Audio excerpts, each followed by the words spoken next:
Puttur taluk chess association ವತಿಯಿಂದ Puttur Vivekananda engineering college ಸಹಕಾರದೊಂದಿಗೆ ಕಾಲೇಜಿನ ಸಭಾಂಗಣದಲ್ಲಿ ಜನವರಿ 24 ಮತ್ತು 25ರಂದು 2 ದಿನಗಳ ಫಿಡೆ ರ್ಯಾಪಿಡ್ ಚೆಸ್ ಟೂರ್ನಮೆಂಟ್ ನಡೆಯಲಿದೆ. ಪುತ್ತೂರು ತಾಲೂಕು ಚೆಸ್ ಅಸೋಸಿಯೇಷನ್ ಅಧ್ಯಕ್ಷೆ ಸತ್ಯಲತಾ ರೈ ಮತ್ತು ಸಂಚಾಲಕಿ ಉಮಾ ಪ್ರಸನ್ನ ಪತ್ರಿಕಾಗೋಷ್ಠಿಯಲ್ಲಿ ಹೇಳಿದ್ದಾರೆ.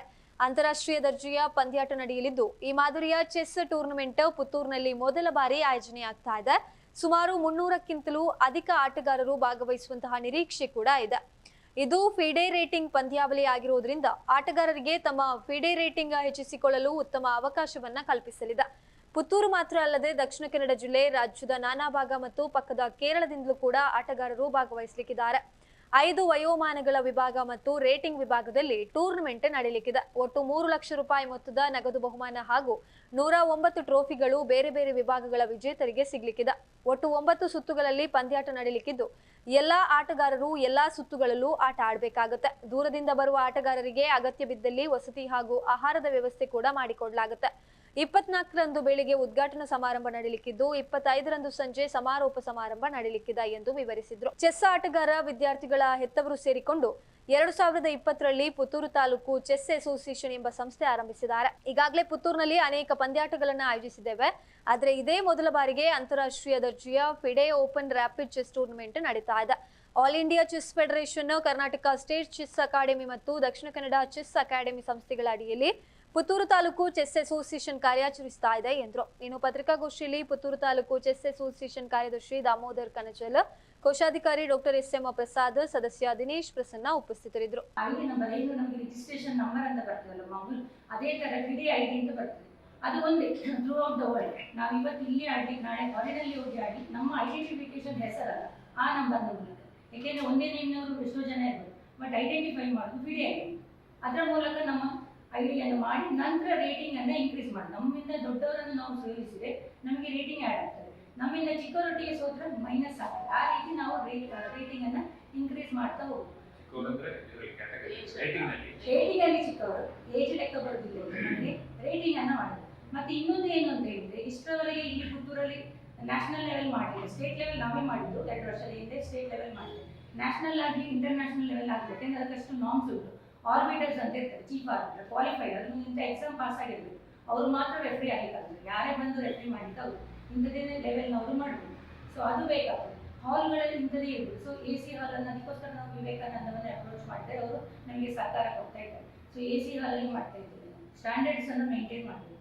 ಇಂಥದೆಲ್ಲ ಕಾಮನ್ ಒಂದು ನಾರ್ಮ್ಸ್ ಇರ್ತದೆ, ಅದನ್ನು ನಾವು ಫಾಲೋ ಮಾಡಬೇಕಾಗ್ತದೆ. ಅಂದರೆ ಮಿನಿಮಮ್ 300 ಆಗಬೇಕು. ಒಂದು 400-500 ಇತ್ತು ನಮಗೆ. ಅದು ಈಗ ಮೊನ್ನೆ ಅಷ್ಟೇ ಗೊತ್ತಾಯ್ತು ನಮಗೆ, 4 ಕಡೆಯಲ್ಲಿ ಕರ್ನಾಟಕದಲ್ಲಿ ಸೇಮ್ ದಿವಸದಲ್ಲಿ ಆಗ್ತಾ ಉಂಟು. ಒಂದು ಹುಬ್ಳಿಯಲ್ಲಿ, ಒಂದು ಬ್ಯಾಂಗ್ಳೂರಲ್ಲಿ, ಒಂದು ಶಿವಮೊಗ್ಗದಲ್ಲಿ. ಅದರ್ವೈಸ್ ಬ್ಯಾಂಗ್ಳೂರಿಂದ ಒಂದಷ್ಟು ಜನಗಳು ತುಂಬ ಇರೋದು ಬ್ಯಾಂಗ್ಳೂರು ಚೆಸ್ ಪ್ಲೇಸ್ ಬರುವ. ಬಟ್ ಕೇರಳದಿಂದ ಅಪ್ರೋಚ್ ಮಾಡಿದ್ದಾರೆ, ತಮಿಳುನಾಡು, ನಮಗೆ ಹೈದರಾಬಾದಿಂದಲೇ ಕೇಳಿದ್ದಾರೆ, ಹೆಸರುಗಳನ್ನು ಕೊಡ್ತಾ ಇದ್ದಾರೆ.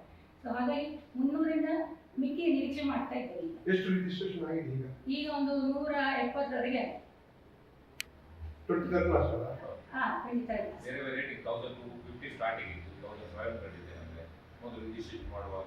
ಇಲ್ಲ, ನಮಗೆ ಸರ್ ರೂಲ್ಸ್ ಉಂಟು. ಈಗ ಪ್ರೈಸ್ ಮನಿ ಬೇಕಾಬಿಟ್ಟು ಫೀಸ್ ಹಾಕಲಿಕ್ಕೆ ಆಗುದಿಲ್ಲ. ಈಗ ಪ್ರೈಸ್ ಮನಿ ನಾವು 3 lakhs ಅಂತ ಇದ್ದ ಕಾರಣ ಅದನ್ನ 0.5% ಮಾಡ್ತಾ ತಗೊಳ್ಳುದು. ಆ ರೀತಿ 1.5 ಆ ರೀತಿ ಇರ್ತದೆ ಪ್ರೈಸ್. ನಾವು ಈಗ ಏನು ಚಾರ್ಜ್ ಮಾಡಿ ಮತ್ತೆ ಸ್ಪರ್ಧೆಗೆ ಕೊಟ್ಕೊಂಡು ಆರ್ಗನೈಸ್ ಮಾಡಬೇಕಾದ್ರೆ ಸರ್ ನಾವು AICF ಗೆ ಮತ್ತೆ KSCA, Karnataka state chess association, ಮತ್ತೆ AICF ಅಂದ್ರೆ ಆಲ್ ಇಂಡಿಯಾ ಚೆಸ್ ಫೆಡರೇಷನ್ ಅಂತ ಅವರಿಗೆ ಇಲ್ಲಿಗೆ ನಾವು ಪೇ ಮಾಡಿ ಮತ್ತೆ ಇದನ್ನ ಇವೆಂಟ್ ಕೋಡ್ ಅಂತ ಕೊಡ್ತಾರೆ. ಇವೆಂಟ್ ಕೋಡ್ ಕೊಡಬೇಕಾದ್ರೆ ನಾವು ಪೇ ಮಾಡಲೇಬೇಕು. ಒಂದು ಈಗ ನಾವು ಪ್ರೈಸ್ ಮನಿ ಎಷ್ಟು ಉಂಟು ಅಂದ್ರೆ 10% ನಾವು ACP ಗೆ ಕಟ್ಟಬೇಕು. ಆಲ್ರೆಡಿ ಈಗ ನಾವು ಈಗ ಪ್ರೈಸಸ್ ಅಲ್ಲಿ ಅವರ ಶೇರ್ ಇದೆಯಾ? ಇದು ಕೊಟ್ಟರೆ ಏನಿಲ್ಲ, ಇದು ನೀವೇ ಮಾತ್ರ ಪೇ ಮಾಡಬೇಕು. ನನಗೆ ಡೇಟ್ ಸಹ ಅವರೇ ಸ್ಯಾಂಕ್ಷನ್ ಮಾಡಬೇಕು. ಡೇಟಿಗೆ ಮಾಡಿ ಅಂತ ಅವರೇ ಹೇಳಿ ನಾವು ಕೇಳಿರ್ತೇವೆ ಒಂದು 4-5. ಅಲ್ಲ, ನೀವೀಗ ಅವರಿಗೆ ದುಡ್ಡು ಕೊಡ್ತೀರಾ, ಅದಕ್ಕಿಂತ ಅದು ಪರ್ಮಿಷನ್ ಅಲ್ಲ. ಅದು ಎಂತಕ್ಕಿಂತ ಸರ್, ಅವರು ಸಂಸ್ಥೆಯನ್ನು ನಡೆಸಬೇಕು. ಅಲ್ಲೊಂದಷ್ಟು ಆಫೀಸ್ ಬ್ಯಾಗ್ ಉಂಟಲ್ಲ, ಈ ಐಡಿಗಳನ್ನು ಕ್ರಿಯೇಟ್ ಮಾಡೋದೆಲ್ಲ ಉಂಟಲ್ಲ, ಫಿಡೆ ಐಡಿ, ರ್ಯಾಂಕಿಂಗ್, ಅದನ್ನೆಲ್ಲ ನೋಡಿಕೊಳ್ಳಿಕ್ಕೆ ಒಂದಷ್ಟು ಜನ ಇದ್ದಾರೆ ಕ್ವಾಲಿಫೈಡ್, ಅವರಿಗೆ ಪೇ ಮಾಡಬೇಕು, ಆಫೀಸನ್ನು ರನ್ ಮಾಡಬೇಕು. ಆಮೇಲೆ ಇನ್ನೊಂದು ಏನು ಅಂತ ಹೇಳಿದ್ರೆ, ಆಲ್ ಇಂಡಿಯಾ ಚೆಸ್ ಫೆಡರೇಷನ್ ಈಗ ಪ್ರತಿ ಕ್ಯಾಟಗರಿ ಅಂಡರ್ 10 ಲೆವೆಲ್ ಅಂತ ನ್ಯಾಷನಲ್ ಲೆವೆಲ್ ಮಾಡ್ತಾರೆ. ನ್ಯಾಷನಲ್ ಇಂದ ಇಂಟರ್ನ್ಯಾಷನಲ್ ಅಂದ್ರೆ ವರ್ಲ್ಡ್ ಕಪ್, ವರ್ಲ್ಡ್ ಅಂತ ಉಂಟಲ್ಲಿ, ವರ್ಲ್ಡ್ ಚೆಸ್ ಟೂರ್ನಮೆಂಟ್ ಅಂತ. ಸೊ ಅದಕ್ಕೆ ಹೋಗುವವರಿಗೆ ಫಸ್ಟಿಗೆ ಅವರು ಫ್ಲಾಗ್ ಬೇರ್ ಮಾಡ್ತಾರೆ. ಅದು ವಿಶ್ವದ ಎಲ್ಲಿಯೂ ಇರ್ಬೋದು, ಅಮೆರಿಕದಲ್ಲಿ ಇರ್ಬೋದು, ಇಂಗ್ಲೆಂಡಲ್ಲಿ ಅವ್ರಿಗೆ ಸೊ ಹೋಗಿ ಬರುವ ಖರ್ಚು ಅವರ ಅಕಾಮಡೇಷನ್ ಅದನ್ನು ಅವ್ರು ಬೇರೆ ಮಾಡ್ತಾರೆ, ಅವರಿಗೆ ಸೋರ್ಸ್ ಇರಲಿಲ್ಲ. ಸೊ ಹೀಗೆ ನಮ್ಮ ಥರ ಯಾರು ಮಾಡ್ತಾರೆ ಅವರಿಂದ ಕಲೆಕ್ಟ್ ಮಾಡ್ತಾರೆ, ಅದಕ್ಕೋಸ್ಕರ ಅವ್ರು ಕಲೆಕ್ಟ್ ಮಾಡ್ತಾರೆ. ಮತ್ತೆ ಇನ್ನೊಂದು ಮೇನ್ ನಾವು ಮಾಡೋ ಉದ್ದೇಶ ಅಂದರೆ ನಮ್ಮ ಇದು ಸಂಸ್ಥೆ ಸ್ಥಾಪನೆ ಆದ ಉದ್ದೇಶವೇ ಅದು. ಯಾಕೆಂದರೆ ನಾವು ಇಲ್ಲಿ ಇರುವಂಥವರೆಲ್ಲ ಪೇರೆಂಟ್ಸ್ಗಳು ಚೆಸ್ ನಮ್ಮ ಮಕ್ಕಳು ಆಡಿದವರು ನ್ಯಾಷನಲ್ಗೆ ಹೋದರು. ಆಗ ನಾವು ತುಂಬ ಕಷ್ಟಪಟ್ಟಿದ್ದೇವೆ. ನಮ್ಮ ಪುತ್ತೂರು ಸುತ್ತಮುತ್ತ ಈವನ್ ಮಂಗಳೂರಲ್ಲಿ ಇಲ್ಲ, ಬೆಂಗಳೂರು ತಪ್ಪಿದರೆ ನಾವು ತಮಿಳುನಾಡು, ಗುಜರಾತ್, ಬಾಂಬೆ, ಡೆಲ್ಲಿ ಇಂಥ ಕಡೆಗಳಿಗೆ ಹೋಗಬೇಕಿತ್ತು. ಈಗ SGFI ಕೇಳಿರ್ಬೋದು, school game federation of India. So ಅದರಲ್ಲಿ ನ್ಯಾಷನಲ್ ಲೆವೆಲಲ್ಲಿ ನಿಮಗೆ ಪ್ರೈಸ್ ಬಂದ ರಿಸರ್ವೇಷನ್ಸ್ಗಳು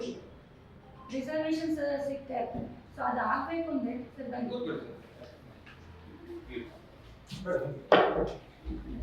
ಪ್ರಸಾರ ಅಂತ ಹೇಳಿ ಅದೊಂದು ಸಬ್ಜೆಕ್ಟ್ ಇರ್ತಕ್ಕಂಥ ಸ್ವಲ್ಪ ಲೇಟಾಗಿ ಸೊ ಏನಂತ ಹೇಳಿದ್ರೆ ಆ ರೀತಿಯ ಚೆಸ್ಸಿಗೆ ತುಂಬ ಕೋಚಿಂಗ್ ಅವಶ್ಯಕತೆ ಇದೆ. ನಮ್ಮ ಪುತ್ತೂರಲ್ಲಿ ಅಷ್ಟು ಸಿಗ್ತಾ ಇಲ್ಲ.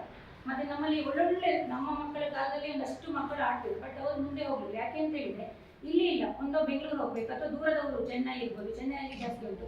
ಹಾಗೆ ಆಗುವಾಗ ಪೇರೆಂಟ್ಸ್ ಹೋಗ್ಬೇಕಾಗ್ತದೆ, ಮಕ್ಕಳಿಗೆ ಹೋಗ್ಲಿಕ್ಕೆ ಆಗೋದಿಲ್ಲ. ಸೊ 2-3 ದಿನ ಅವ್ರು ಸ್ಟೇ ಮಾಡಬೇಕು, ಅದರ ಬ್ಯಾಗ್ ಆಗಬೇಕು, ಎಂಟ್ರಿ ಫೀ ಕೊಡಬೇಕು, ಪೇರೆಂಟ್ಸ್ಗಳು ಜಾಬಲ್ಲಿ ಇದ್ರೆ ರಜೆ ಮಾಡಬೇಕು. ಹಾಗಾಗಿ ಏನಾಯಿತು, ಮಕ್ಕಳು ಮುಂದೆ ಹೋಗಲಿಲ್ಲ. ಎಷ್ಟೋ ಒಳ್ಳೆಯ ಪ್ರತಿಭೆಗಳು ಮುಂದೆ ಹೋಗಲಿಲ್ಲ, ತುಂಬ ಕಷ್ಟ. ಅಲ್ಲಿ ಸಹ ಅಕಾಮಡೇಷನ್ ಸರಿ ಇಲ್ಲ, ವ್ಯವಸ್ಥೆಗಳು ಸರಿ ಇಲ್ಲ. ಅದೆಲ್ಲ ನೋಡಿ ನಮಗೆ ಆಯಿತು, ನಮ್ಮ ಪುತ್ತೂರಲ್ಲಿ ಬುದ್ಧಿವಂತರ ಜಿಲ್ಲೆ ಅಂತ ಲೆಕ್ಕ. ನಮ್ಮಲ್ಲಿ ಚೆಸ್ಸಿಗೆ ಬುದ್ಧಿವಂತಿಕೆ ಬೇಕು, ಬಟ್ ನಮ್ಮಲ್ಲಿ ಇಷ್ಟರೊಳಗೆ ಯಾರು ಅಂತ ಒಳ್ಳೆ ಲೆವೆಲ್ 1-2 ಜನ IM ಬಂದಿದ್ದಾರೆ. ಈಗ ಒಬ್ಬಳು GM ಮೊನ್ನೆ ಆಯಿತು, ಈಶಾ ಶರ್ಮಾ ಅಂತೇಳಿ, ಕರ್ನಾಟಕದ ಫಸ್ಟ್ GM. ಕಂಪೇರ್ ಮಾಡಿದರೆ ನೀವು ಚೆನ್ನೈಯಲ್ಲಿ ಹೈಯೆಸ್ಟ್ ಟೋಟಲ್ ಇಂಡಿಯಾದ GMಗಳನ್ನು ನೋಡಿದರೆ 50% ಹೆಚ್ಚು GMಗಳು ಬಂದದ್ದು ಚೆನ್ನೈಯಿಂದ. ಯಾಕೆಂತ ಹೇಳಿದರೆ ಅಲ್ಲಿ ಒಂದು ಸ್ಕೂಲ್ ಉಂಟು, ವೆಲಮಲ್ ಸ್ಕೂಲ್ ಅಂತ, ಕಂಪ್ಲೀಟ್ಲಿ ಚೆಸ್ಸಿಗೆ ಸಪೋರ್ಟ್ ಮಾಡ್ತಾರೆ.